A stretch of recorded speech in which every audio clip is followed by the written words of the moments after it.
Okay, thank you very much for having me back again. It's really a pleasure to be out here. And we've been able to, Baruch Hashem, cover a lot of different areas in the world of Shalom Bayis. And I'd like to tie tonight's class into the time of the year that we're in right now, which is known as the Sefiras Omer. And we just finished Lag BaOmer, which was the end of the death of the 24,000 students of Rabbi Akiva. Now the truth is, those of you that are Sfardim, so you continue to keep the Omer all the way until 3 days before Shavuot, because the Arizal says, and by the Ashkenazim, some of us hold like the Ramah holds also different way to count, and we hold also till the last 3 days before Shavuot. But we know that the students of Rabbi Akiva, they all perished in this time period for one reason, and one reason only, the Gemara says. Shalom nahagu kavod zeh lezeh. They did not give each other, they did not practice respect one to the other. Now, if you would have walked into the Beis Midrash, to the yeshiva of Rabbi Akiva, and you would have seen the way that these bachrim, these young men were treating each other, you probably would have seen a lot of respect. You would have seen a lot of honor. You would have seen the kavod. You would have seen it in the right way. So what does it mean when Chazal say, Shelo nahagu kavod? They did not give each other the proper respect one to the other. One of the ideas is the following. And that is that even if I think that I'm giving you kavod, I'm giving you respect, if it's not the kind of respect that you yourself are looking for, that's not called respect. I could treat you nicely the way that I think it means to treat a person nicely, but in your mind you have a whole different concept of what it means to be treated nicely. I could compliment you perhaps in a certain way for maybe the way that you learn this particular piece of the Gemara, the way that you explain that Rashi, but in your mind that's not the kavod, that's not the honor, the respect. Those are not the accolades or the compliments that you are looking for. When it says, Shelo nahagu kavod zeh lezeh, they didn't give each other honor, this one to that one, it means that I did not give you the respect that you are expecting, and you did not give me the respect that I myself am respecting. And this really will take us into the world of Shalom Bayis, of Shalom Bayit, of marital harmony, because I'd like to share with you today an idea from the Chazon Ish. The Chazon Ish, for those of you that don't know, was of his generation. He was from the greatest of the Talmidei Chachamim, of the Tzaddikim. He lived much of his life in Europe, and the last 20 years of his life he settled in Eretz Yisrael, and he rebuilt the land of Israel on Torah after the war was over, World War II. He helped to rebuild the yeshivas and the whole system, and the Shemitah year in the land of Eretz Yisrael, and the Yirat Shamayim, and the carefulness in mitzvot, it all came from the Chazon Ish. He was a very, very holy Jew. Now, before I read you his words, I want to explain to you a story with his wife and him, so you'll understand the person that we're talking about. The Chazon Ish was a very special tzaddik, and he married a woman that was a very big tzaddikah, big tzaddikis. And after a certain amount of time that they were married, they realized that sadly, they were not going to be zocheh, they would not have children. He understood, it was a different generation back then. I don't think that there was pua, and there wasn't bonei olam, and there wasn't a way to get fertility treatments going on. If you couldn't have children, you didn't have children, and he and his wife realized they were resigned to the fact they're not going to have kids. Now, mind you, it's the same man that many people came that were childless. He would give them brachot that they should have a child, and they would have a child. But he and his wife, they didn't have children. He also was physically had a very weak constitution. He had certain stomach ailments and difficulties and challenges. He was physically not so strong. There's stories of the Chazon Ish that he would learn until the last ounce of strength that he had, and then walk over from the table to his bed and just collapse in his bed. One time they walked into the room and they found the Chazon Ish lying on the floor. And they said, Rabbi, what happened? He said, I calculated in my mind how much energy I needed to get from my desk to the bed. But I was off by a little bit and I just fell on the floor. I have no energy left. He was a very weak person. On top of all that, his wife, who never had children with him, she at a certain age, which was maybe a little bit premature, started becoming senile. So he had a wife who was a big tzaddikus, a very righteous woman, who was unable to bear children for him. He himself was weak, and he had a lot of the Jewish world was on his shoulders, and then his wife became senile, which is not an easy thing for anyone to deal with. Now the Chazon Ish was a very sensitive man, and he felt very bad for his wife. He didn't feel bad for himself. He felt very bad for his wife. Because in the streets of Bnei Brak, even in those days, they were filled with children. And there's mothers walking around the streets with their 3 kids in one hand and the other one pulling onto their dress, and the strollers being pushed around, double strollers, triple strollers, and she has none. And the younger neighbors are moving in and they get married, and a year later they have a child. And he felt very bad for his wife. So he had a student, and he told this student, he said, listen, do me a favor. Every once in a while I want you to come to our house, knock on the door, and when my wife answers, I want you to show her what you have. Bring some clothes of yours that are ripped, that are torn, maybe missing a button. I want you to give my wife clothing that she can sew up and she can fix, so that she'll feel that you and the other boys in the yeshiva, you're like her children, and it'll give her something, a chesed that she can do. She's going to feel so good about herself. And sure enough, he arranged it, and this bacher, this young guy from the yeshiva, he would come periodically with his clothes and clothes of other guys in the yeshiva, and he would make the Rebbetzin feel like she has a part in the life of these young boys, almost like their own children. The Chazon Ish once wrote a letter, and in that letter he's addressing a young man that just got married. He's in what we call Shana Rishayna, the first year of marriage, which we spoke about before in this class. And he writes over there, this man was asking for advice. How can I be successful in my first year? Now, remember, we mentioned the first year of marriage, technically is 365 days. But that's only if you prove to your wife in the first year of marriage that you love her beyond the shadow of a doubt. If in the first year of marriage you cannot prove that to your wife, so then you're not done yet with your first year of marriage. It could last 1 year, 2 years, 5 years, 10 years. There are people that at 120, when they will go to the grave, their wives are going to say, no, I'm still waiting. I'm still waiting for you to show me that you love me. So he writes a letter to a young man who just got married. I'm not going to read the whole letter because time does not allow, but I want to share with you the main idea. And he says like this, the Torah tells us, Naki yiyeh lebeisai shana achas. You have to be free to be in your house for 1 full year. V'samach es ishta asher lakach. And you have to make the wife that you have taken as yours, you have to make her happy. That's your goal the first year of marriage. Says the Chazon Ish, choiva, it's an obligation. Meaning that just like you have an obligation to go to the store and buy yourself kosher food and only eat kosher, just like you have an obligation on Friday afternoon to shut everything down and come into Shabbat and keep Shabbos, just like you have an obligation when you wake up in the morning and put on your tefillin, that's an obligation. You can't get around it. That's what Hashem wants us to do. You should know that HaKadosh Baruch Hu obligates us to make sure that we make our wives happy. That is an obligation that you are responsible for.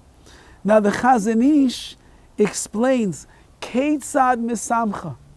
How are you going to make your wife happy? Now you can stop for a moment and think to yourselves, what are all the ways in which I have tried to make my wife happy? There was the diamond bracelet that I bought her. There's the new car. She got tired of her car after 1 year. The lease is not up until 3 years. I bought out the lease and I got her a new car. It's the vacation to wherever they go these days, Cabo. They took her onto the beach. I spent thousands of dollars. I try to make her happy. But everybody knows with all the things that we get for our wives and we do for our wives, it is not a guarantee that they're going to be happy as a result of that. Cars get scratches, vacations come and they go, it's over. The Boulabug, what's the name of that stroller? Bugaboo, yeah, okay. She wants the Bugaboo like everybody else. And then she gets the Bugaboo until her neighbor gets the new one, the new model, and then she wants the new one as well. We know that the things that we buy and we give and we do don't always bring simcha, don't always bring our wives happiness. Says the Chazon Ish, how do we make our wives happy? And he says, Teve Shalah, the nature of a woman, Li'is'aneg al chena be'enav, she enjoys knowing that she finds favor in her husband's eyes. This is the teva. This is the nature of a woman. Ve'elav eineha nesuais, and her eyes are always looking at her husband so she can see, am I finding favor in his eyes or am I not finding favor in his eyes? Does he like my food? Does he not like my food? Does he think I'm pretty or not? Why does he keep looking at every other woman at the wedding party tonight? Why is he not looking at me? Am I beautiful or am I not beautiful? Does he enjoy my sense of humor? He doesn't enjoy. Does he think I'm a good mother or not a good mother? Her eyes are always looking at her husband to see, have I found favor in his eyes? And therefore, Allah Nishtada, you have an obligation to make the following effort. Laharois ava, you have to show her love, the kiruv and closeness, beribu sicha, by having more conversation with her, veritzui, and you should have words that are going to be appeasing to her and are going to draw her close. Says the Chazon Ish, how will your wife know if she finds favor in your eyes? It's very simple. If you show her. If you show your wife through your actions, through your words, through your compliments, through the way that you look at her, the way that you are sensitive to her, the way that you talk to her, if you will show her, she's always watching you, she's trying to see, did I find favor in his eyes? Then she will know that she has found favor. And she enjoys that. And when she knows that she got to that place, she's not going to be a happy woman. Rabbi Akiva's students, they did not give each other the proper respect.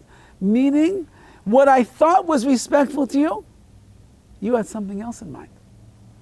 What I thought is going to make my wife happy, her teva, her nature is, she has something else in mind. And it doesn't cost you a penny. All it is, show her how much she means to you. That's all you have to do. You don't have to buy a car. You don't have to take on vacation. You don't have to take it anywhere. There's a beautiful story. My Rosh Hashiva, Rabbi Aaron Feldman, wrote a book called The River, the Kettle, and the Bird. And he writes in that book the following story. He said there was a man that he knew in Jerusalem who, he and his wife, they were abject poverty, extremely poor. He couldn't afford to bring his wife anything fancy, nothing ever. But every time that he would pass an empty lot, and he would walk inside, an empty lot is ownerless, and he would find some stray flowers that were growing, he used to pick one of those flowers, and then he would bring it home to his wife, like it's the greatest prize in the world, and he would say, here, dear, I was just thinking about you as I was walking home. This flower is for you.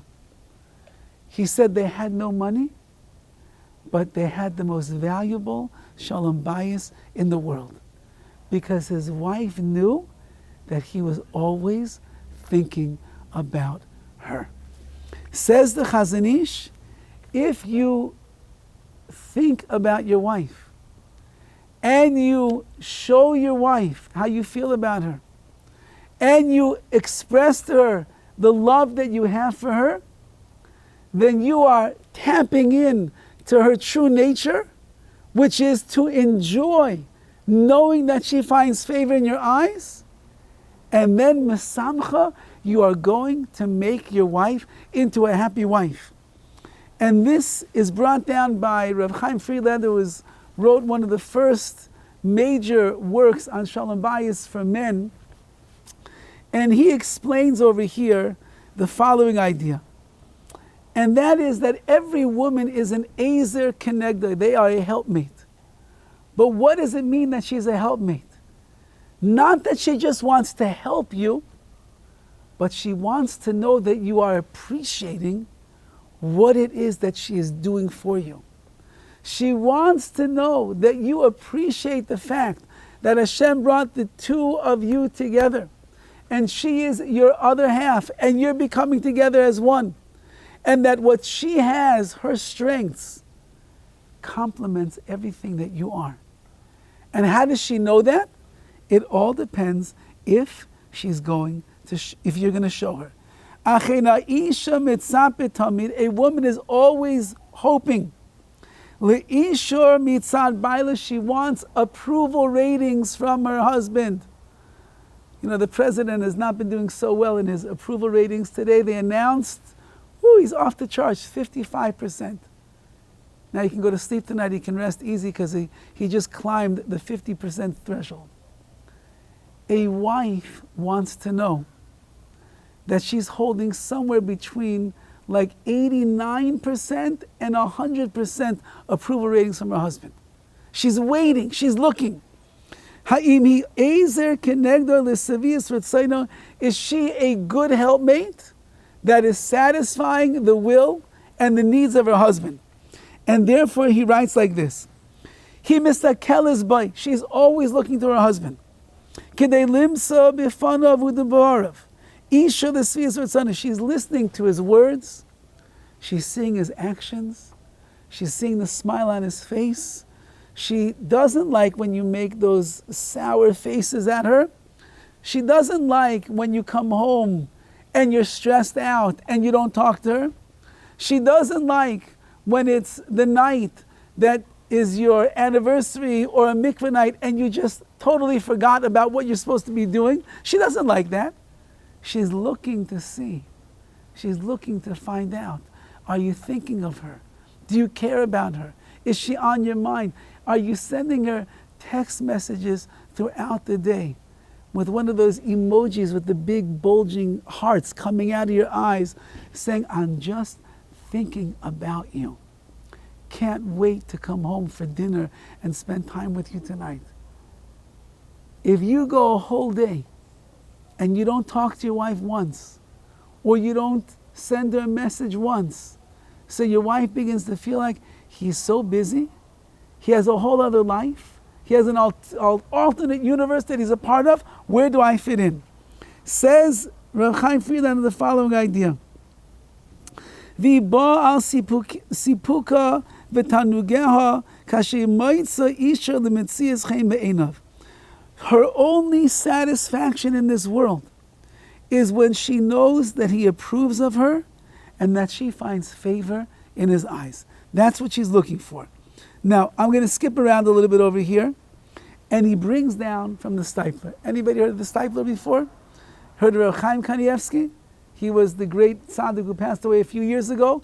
His father was known as the Stipler. Now, the Stipler, listen what the Stipler wrote in a letter to a young man that's married.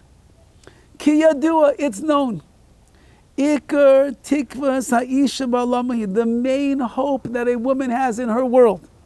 She's dreaming about this all day long. Sheila bal ha'oyev oisa, that she has a husband who loves her. That's all she cares about. She doesn't care about anything else. You know, it's like a kid his mother's having a birthday, and so he goes and he buys his mother a baseball bat. His mother doesn't want a baseball bat, but the kid wants a baseball bat. So he buys what he wants so that when the mother will see it, she'll say, okay, you take it for yourself. Now, did you make your mother happy? No, you didn't make your mother happy because you didn't get anything that is meaningful to her. The whole world of the woman over here is one thing. She only wants to know, is she finding Shibal Oyev Isa, that her husband loves her?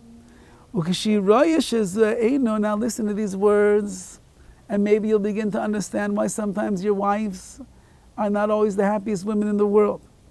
When a woman sees that it's not true, she doesn't see that her husband loves her so much, kimat shekorov lipikuach nefesh, it's almost close to pikuach nefesh. It's like life and death.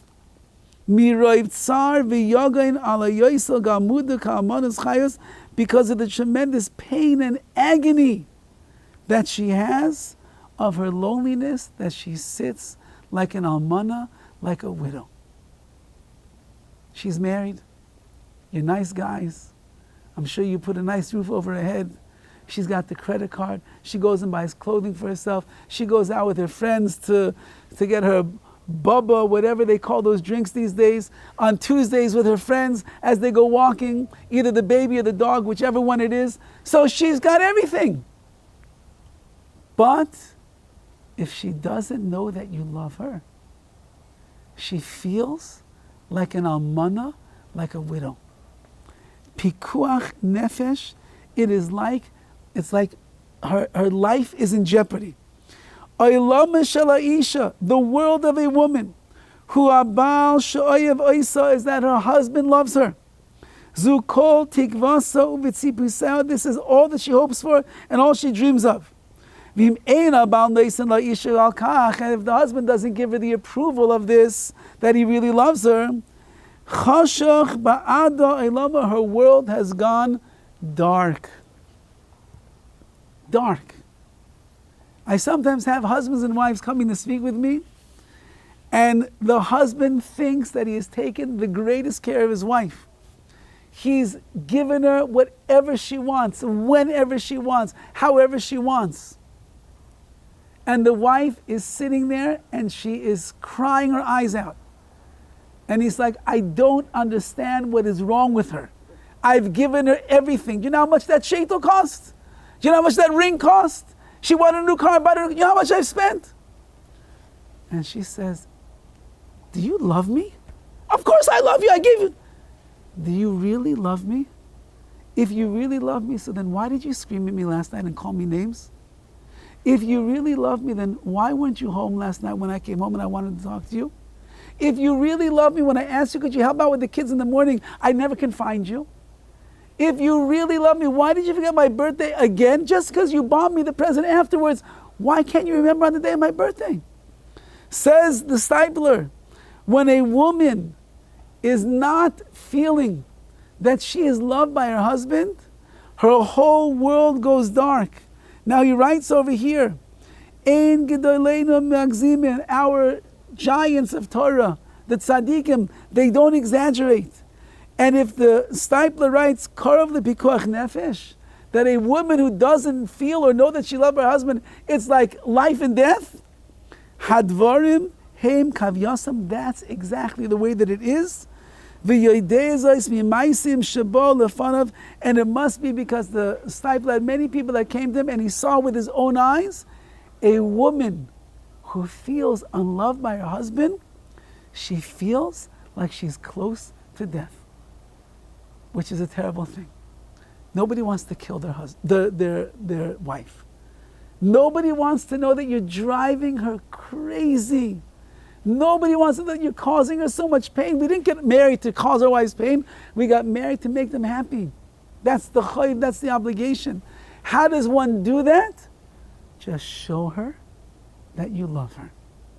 Yeah, it means you have to be patient.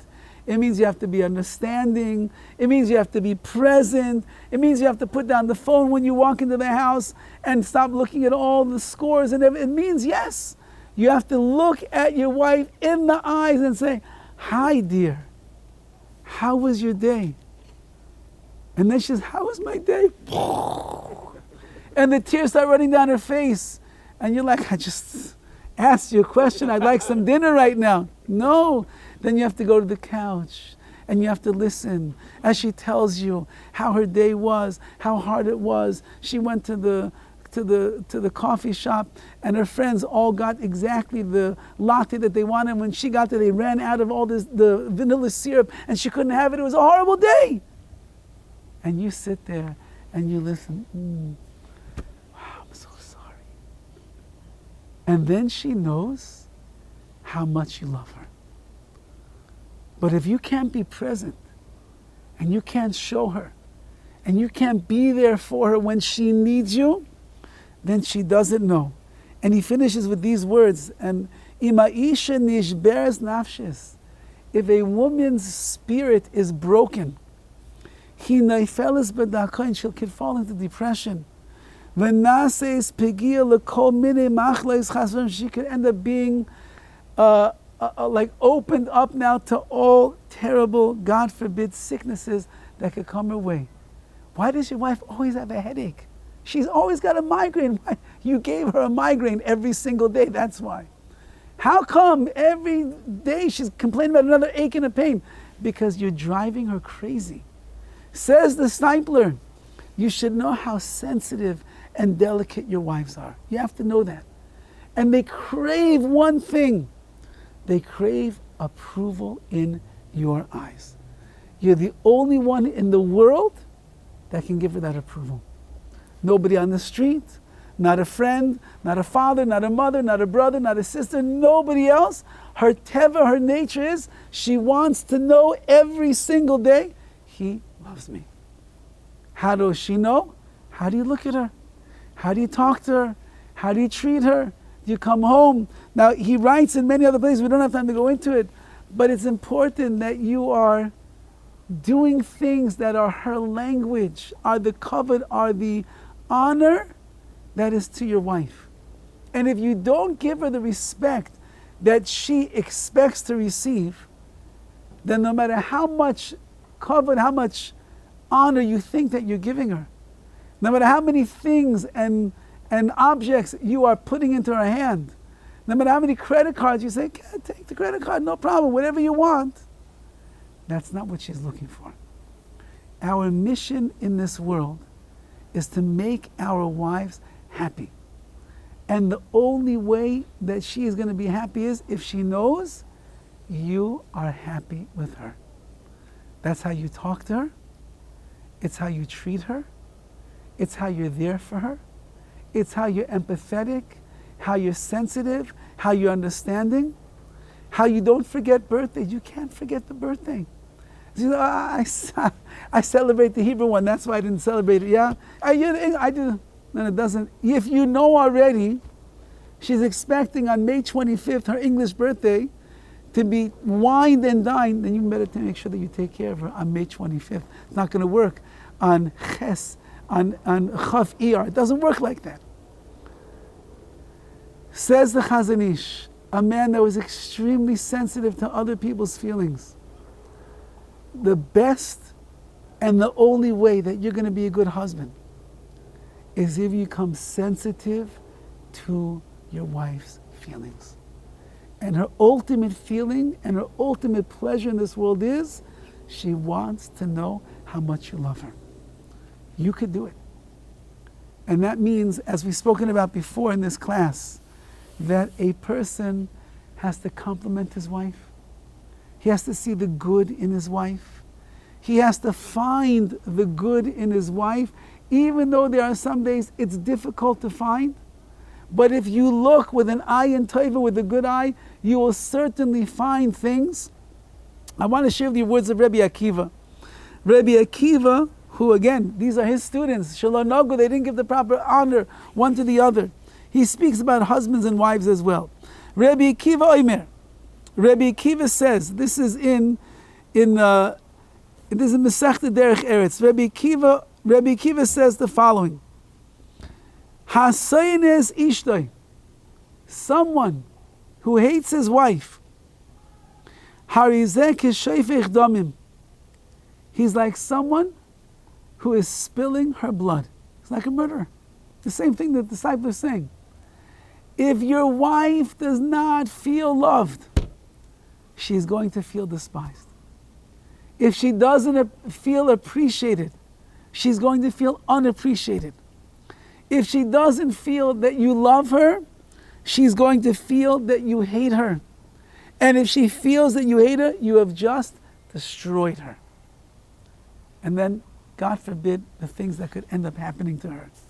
And therefore, in this time of the year, where we're going through the Sefiras HaOmer, and we are trying to correct the mistakes that were made thousands of years ago, where they didn't give the right honor one to the other, the respect one to the other, we have a chance to give tremendous respect to our wives.